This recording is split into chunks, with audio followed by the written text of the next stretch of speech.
bien beau. Bonjour, ça va bien? Bonjour. Ça va bien? Oui. Oui. Oui, je vous laisse le temps encore. C'est fait. Pour moi, c'est fait, Ah, c'est oui. bon, oui. Moi, je fais un accro au menu du jour, mais je prends juste le pâté chinois. Moi aussi, c'est le même accro, Pâté pâté chinois. Avec salade ou des C'est quoi légumes? votre salade? Soit jardinière, chaud, bien César. Ou des légumes chauds. César. César. Moi, jardinière, s'il vous plaît. C'est bien beau. Merci.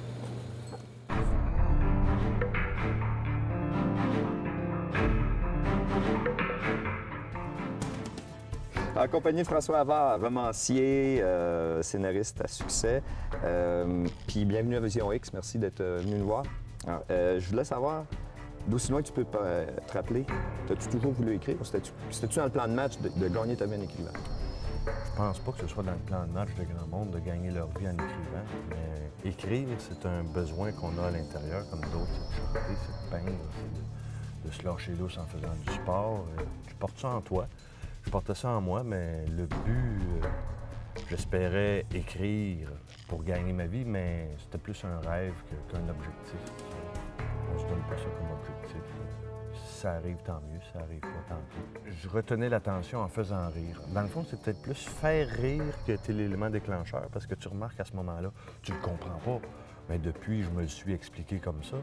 C'est qu'en faisant rire, tu retiens l'attention, puis tu deviens le gars le fun de la classe quand tu es à l'école ou dans la gang, puis tu deviens une mini-vedette dans ton petit monde.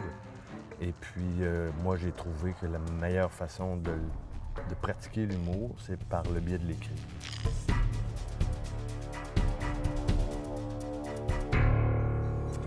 Faites de la musique, jeune? Piano? Oui. Moi, j'ai une formation de pianiste, mais quand j'ai découvert la guitare, j'ai trouvé ça beaucoup plus facile, beaucoup plus simple à traîner. Fait que je me suis mis à la guitare, puis on avait un groupe.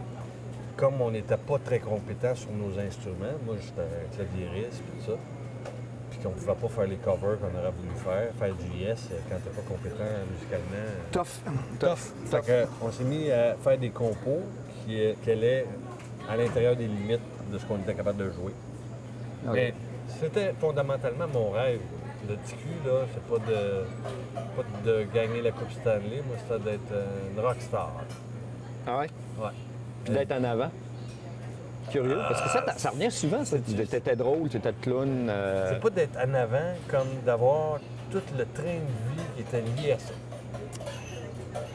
Les femmes, voyager à travers le monde, tout ça. Fait que c'est ça qui me... Gagner ma vie en faisant de la musique, je pense que ça aurait été encore plus agréable que gagner ma vie en écrivant.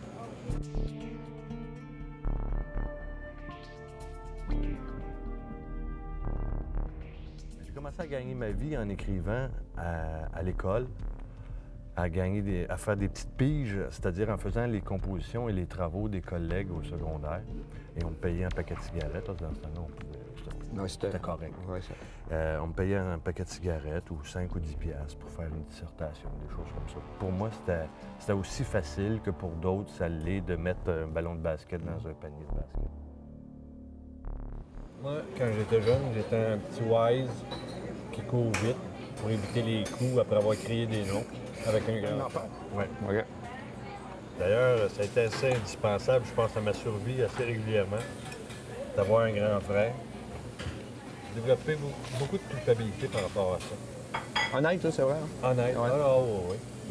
Dans le sens où je réalise aujourd'hui que j'aurais dû utiliser justement le fait que j'étais un petit vite, un petit frondeur, pour prendre leur défense et m'attaquer à plus gros, ce qui aurait été beaucoup plus courageux que de m'attaquer au plus faible. Mais Ouais. quand t'es jeune, tu réalises pas ça de faire.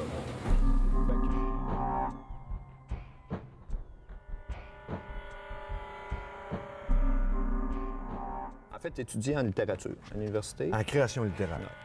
J'ai pas étudié la littérature, je l'ai étudié au début de la vingtaine, à un moment où j'étais vraiment pas assez mûr pour bénéficier des enseignements des professionnels qui enseignaient.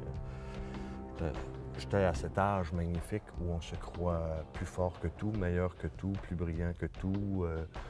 Et on pense qu'on va pouvoir changer le monde, le renouveler, que le monde a besoin de notre originalité, de notre vision du monde. C'est indispensable que les jeunes, entre 16 et 30 ans, aient cette mentalité-là parce que c'est un beau moteur. Sauf que ça n'a pas été très profitable là, au niveau du cours, de la formation que j'ai suivie. Quand a été publié mon premier roman, j'étais rêveur et j'espérais que ce soit un immense succès et que ça me permette de gagner ma vie et que je puisse mener cette vie-là pour le reste de mes jours, d'écrire des romans, de rêvasser, de faire 56 affaires. Ce qui n'a pas été le cas. Ce qui n'a pas été le cas. Fait que j'étais toujours à l'étape rêveur. Là, ça. Puis changer le monde, regarde, c'était même pas un objectif. Là, avant de changer le monde, d'abord, il faut le comprendre aussi. Hein? Puis, le monde change vite, change de plus en plus vite. Ça devient difficile. Alors, même pour moi, aujourd'hui, à 40 ans, avec tout le bagage que j'ai, par quel bout tu le prends pour le changer? En fait, au secondaire, j'ai enseigné parce que j'ai fait des stages pendant ma formation comme professeur de français au secondaire. J'ai fait des stages qui se sont commués parfois en embauche pour des remplacements de professeurs en dépression nerveuse. Et j'ai bien compris pourquoi ils étaient en dépression nerveuse. Mais je dois dire que le contact avec les jeunes me plaisait davantage que le contact avec les autres professeurs. C'est-à-dire que dans la classe, avec des secondaires 4, secondaires 5, plus jeunes, ça ne m'intéressait pas nécessairement. Avec des secondaires 4, secondaires 5, je trouvais ça le fun, je trouvais que c'était un beau défi, puis ultimement, je pense que je leur ai été utile, autant qu'ils m'ont été utiles. Mais lorsque j'arrivais dans la salle des profs, je dois dire que je m'ennuyais assez profondément. L'entourage immédiat là, du professeur. Les conversations de syndicats, de chalets puis de 4 roues, regarde, ça me fait que je retournais dans la classe. Et tout ce qu'il y a autour de l'enseignement, la gestion de l'horaire et tout ça, c'est une job de fou, professeur. Moi, j'ai beaucoup de respect pour ça. Les professeurs et les infirmières, je pense que c'est les gens qui sont les plus sous-estimés, en tout cas, quant à l'importance, la dureté de leur travail. Quand tu es professeur, puis que tu as 100 copies à corriger dans la semaine, ça, c'est chez vous le soir. Là. Ce que je trouve parfois malheureux de certains jeunes, peut-être parce que je me reconnais là-dedans, c'est une espèce de laisser-aller, plutôt que de profiter de ce temps-là pour mettre en valeur nos talents, pour les exploiter, pour les améliorer, pour les explorer. Il y a bien du monde qui perd le temps, jusqu'à temps qu'à un moment donné, il faut que tu te dises « Bon, ben là, il faut que je fasse de quoi de ma vie. » Le succès, ça n'arrive pas nécessairement à 20 ans.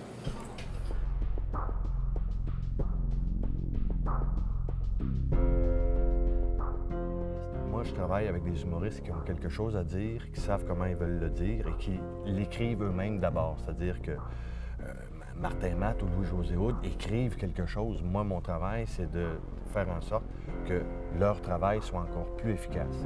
Fait que c'est de me prêter ma plume, la rendre un peu caméléon, me moudre dans leur moule, devenir un deuxième Martin Matt qui aura de nouvelles idées, qui offrira de nouveaux gags, qui commentera, qui sera comme un troisième œil, si tu veux.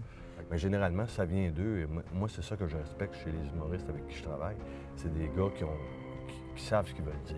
Et moi, mon boulot, c'est uniquement de rendre ça encore plus efficace et faire en sorte que ce soit original puis drôle.